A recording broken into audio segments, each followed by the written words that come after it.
National Weather Service in Cleveland has issued a severe thunderstorm warning for Huron County in north-central Ohio, northern Richland County in north-central Ohio, Ottawa County in northwestern Ohio, Erie County in north-central Ohio, eastern Crawford County in north-central Ohio, until noon Eastern Daylight Time.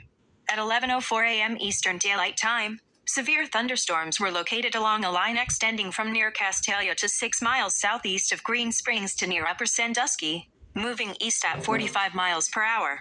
Hazard: 60 miles per hour wind gusts. Source: radar indicated. Impact: expect damage to trees and power lines.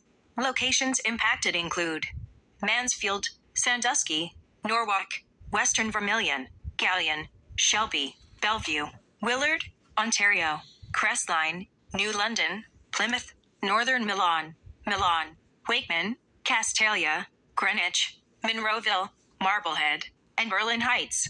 Remain alert for a possible tornado. Tornadoes can develop quickly from severe thunderstorms. If you spot a tornado, go out once into the basement or small central room in a sturdy structure. For your protection, move to an interior room on the lowest floor of a building. A tornado watch remains in effect until 5 p.m. Eastern Daylight Time for north central and northwestern Ohio.